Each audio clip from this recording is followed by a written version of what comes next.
What's up guys? Welcome to my vlog. Alam nyo, isa sa mga favorite ko sa pag-travel ay yung biyahe mismo. Yung feeling na nasa daan ka, puno ng excitement kung ano ang naghihintay sa iyo sa dulo. Ngayong araw, akitin natin ang north part ng Siargao.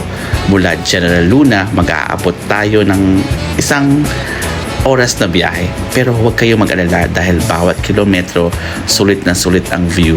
Tara, sumakay na kayo. Let's go north. Grabe guys, tingnan nyo naman to. Sobrang ganda ng kalsada dito sa Siargao.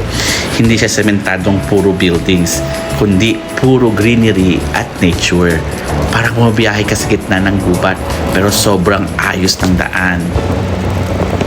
Ramdam nyo ba yung breeze, yung hangin na tumatama sa mukha?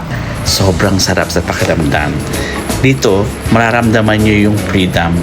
Wala kang iisiping problema. Puro lang saya at peace of mind. Ganito talaga ang ganda ng probinsya. Simple lang pero sobrang payapa. Habang bumibiyahe tayo, napapahanga talaga ako sa ganda ng creation ni Lord. Sobrang linis ng paligid at sobrang presko ng hangin.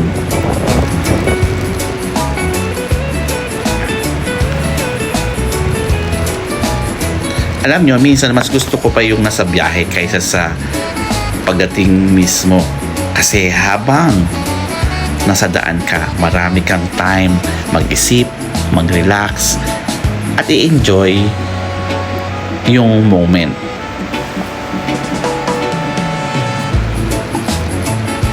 Dadaan tayo dito sa mga baryo, makikita nyo yung simpleng buhay ng mga taga Siargao. Sobrang bait at welcoming ng mga tao. Iba talaga ang charm ng lugar na to.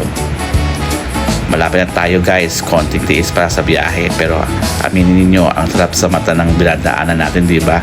Parang postcard o painting, ang ganda.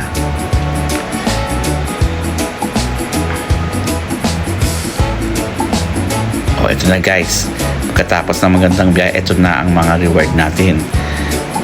Ang iba't ibang lugar dito sa north ng Siargao. Sulit na sulit ang pagod at biyahe, di ba? Grabe ang lawak ng dagat at ang ganda ng view. Lahat ng pagod sa daan nawawala lahat pag nakikita mo tong mga tanawing ito. Kaya guys, kung mahilig kayo mag-travel, huwag kayo matakot magbiyaheng mag-isa kasi minsan yung daan pa mismo ang pinakamagandang parte ng adventure. Sana na-enjoy nyo sumama sa biyahe natin papuntang north. Huwag kalimutang i-like at i-subscribe para sa mga susunod na nating road trips. Ingat sa biyahe palagi guys. Bye!